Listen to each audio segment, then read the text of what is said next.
It's hard to understand me, but I keep my own boundaries. Why won't they do the same? I'm tired of being the nice guy. I know I shouldn't be the one complaining right now. I'm the one who did this to. अस्सलाम वालेकुम guys, hello hi, welcome and welcome back to my channel. So guys, इस blog की starting हो रही है रात से। मतलब कल है वीकेंड और कल हमको जाना है सिटी सेंटर ईद की शॉपिंग के लिए। मेरी और इब्राहिम की नहीं, उसके पापा की। तो उनके लिए शूज़ लेना है और सॉक्स लेना है और देखते हैं क्या क्या लेते हैं। हम लोग जाएंगे कहाँ, कैसा क्या होता है, मैं पूरा आपको बताऊँगी। यहाँ से शुरुआत करते हैं, फिर कल का पूरा दिन आपके साथ स्पेंड करेंगे। फिर आप बताइएगा ये ब्लॉग आपको कैसा लगा। अच्छा लगेगा तो आप पूरा देखिएगा, लाइक शेयर कमेंट करिएगा। ओके, बने रहिए इस वीडियो में एंड तक। Thank you. सो गाइज़, आज मैंने बनाया था चिकन। मैंने चिकन की शूट करना भूल गई। और चिकन जब मैं बनाती हूँ, चिकन पनीर या फिर ऐसी कोई चीज़ थोड़ी सी स्पेशल वाली, तो मैं उस दिन बाहर से रोटी ले आती हूँ। तो फिर मैं रात में हम लोग गए नीचे से बाहर से रोटी लाने, जो कि 12 बजे तक खुला रहता है। उसके बाद हम लोग आज जाने वाले हैं शॉपिंग में। मैंने आपको बताया था वो शॉपिंग के इनको स्पोर्ट शूज़ लेने थे अपने ऑफिस के लिए। तो ईद की शॉपिंग तो मैं इंडिया से ही करके आई थी। इन लोगों के कुर्ते पैजामा वगैरह सब कुछ लेकर आई थी इंडिया से, क्योंकि मुझे पता था कि नेक्स्ट 1 मंथ के बाद ईद है।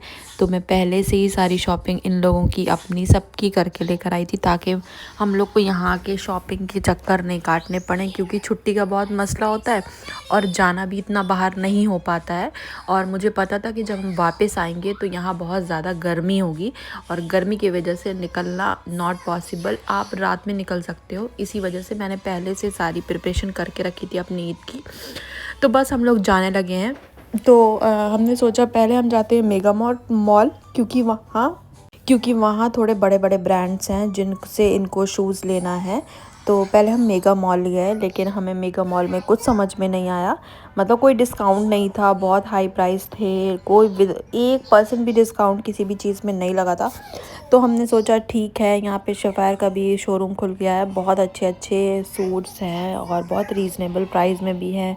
अब बहुत हाई भी हैं, लेकिन बहुत अच्छी क्वालिटी है। बस आजकल नया उन्होंने पाकिस्तान वालों ने पाकिस्तानी ब्रांड ने बहुत ज़्यादा पैंट अलग लो, शर्ट अलग लो एंड देन दुपट्टा अलग लो, तीनों पीस वाले सूट बहुत कम मिलने लगे हैं। आपको एक चीज़ मिलती है तो नीचे वाला आपको ट्राउज़र लेना पड़ता है। बहुत ज़्यादा ब्रांड भी बहुत लूट रहे हैं। तो फिर कुछ नहीं, हमने थोड़ा बहुत फिर हम गए सिटी सेंटर में, जहाँ से इन्हें शूज़ लेने थे। वहाँ पे भी एक शूज़ की ब्रांडेड शूज़ की शॉप थी, 1-2 शॉप थी अच्छी जिनसे इनको जिस ब्रांड से लेना था। तो हम लोग पहुंच गए। पहले हम पहुंचे ब्रांड लेस ऐसे करके नाम है, वहाँ पे पहुँचे। वहाँ पे देखे, वहाँ कुछ चीज़ों में ब्रांड में कुछ ऑफ़र थे और कुछ डिस्काउंट प्राइस में भी थे। यहाँ पर बहुत सारे पर्स भी थे जो बहुत रीज़नेबल प्राइस में गाइस मिल रहे थे, अल्डो वगैरह के। जो कि मुझको ये छोटा वाला पर्स बहुत पसंद आया, लेकिन मैंने सोचा ये मेरे यूज़ का ही नहीं है, अभी फ़िलहाल यूज़ का नहीं है, क्योंकि अभी मुझे बाहर जाने के पहले थोड़ा बहुत बैग में सामान कैरी करना बहुत पड़ता है।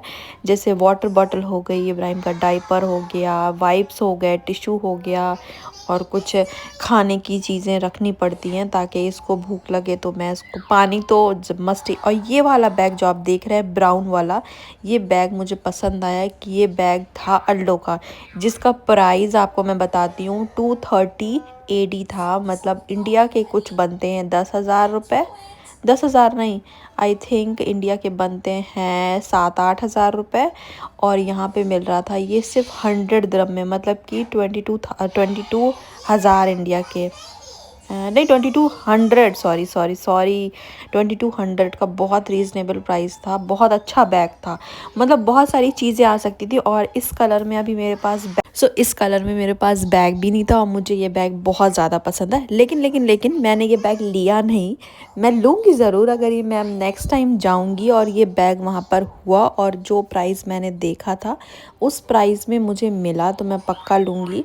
ये अल्डो का ब्रांडेड बैग है, अल्डो तो आपको पता होगा। फिर हम लोग पहुँच गए, फिर इन्होंने कहा मुझे शूज़ नहीं ब्लैक पैंट लेना है ऑफ़िस के लिए।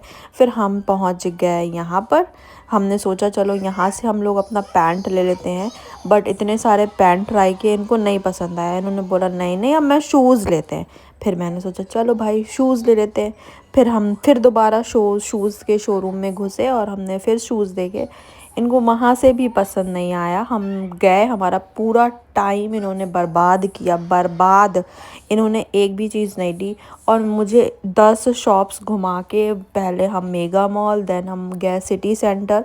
हमें कुछ भी समझ में नहीं आया, मतलब इनको समझ में नहीं आया। मुझे तो बहुत सारी चीज़ें समझ में आ गई थी, इनको समझ में नहीं आया। हम लोग घुमा फिरा के थका दिया। फिर मुझको लग गई भूख, क्योंकि यार मैं थक गई थी घूम घूम के। एटलीस्ट आदमी कुछ चीज़ पसंद तो करता है, एक ठो रखता तो है ऑप्शन में, बट इन्हें कुछ भी पसंद नहीं आया। फिर हमने यहाँ से इब्राहिम के लिए कैंडी ली। यहाँ पे जो मॉल्स में कैंडी मिलती है ये थोड़ी सी हाई प्राइस की देते। एक कैंडी मिली थी 10-12 दिरहम की। तो फिर मैंने एक कैंडी ली इब्राहिम के लिए क्योंकि वो बहुत ज़िद कर रहा था। उसके बाद हम लोग फूड कोर्ट पहुँच गए। मुझे लगी थी भूख और मुझे KFC खाने का, आज मुझे पहली बार KFC खाने का दिल कर रहा था। तो सोचा मैंने कहा मैं थक गई हूँ, अब हम जाते हैं। क्योंकि फिर मैं बच्चों के प्ले सेक्शन में भी हम लोग चले गए, वहाँ खेलते रहे। फिर हम लोग KFC खाए, वहाँ से ये लेकर आए KFC। इन्होंने भी खाया, मैंने भी खाया, इब्राहिम ने भी खाया। फिर हम लोग ने खाया पिया, वहाँ से सब चीज़ें फिनिश हुई और हमने शॉपिंग नहीं की, जिस काम के लिए गए थे नहीं मिला हमें। सो गाइज़ यहाँ तक था, ये सारी चीज़ें हमारे साथ यही होता है। फिर बस हम घूम फिर के, थोड़ा बहुत घूम के, हमने 3-4 घंटे अपने वेस्ट करके घर वापस आ गए। गाइज़ आप भी बताइएगा कि आपके साथ भी ऐसा कुछ होता है। अगर आप लोग के साथ भी होता है तो प्लीज़ कमेंट सेक्शन में बताएं कि आप लोग जो भी लेने जाते हैं वो नहीं मिलता है। ओके बाय, अल्लाह हाफिज़।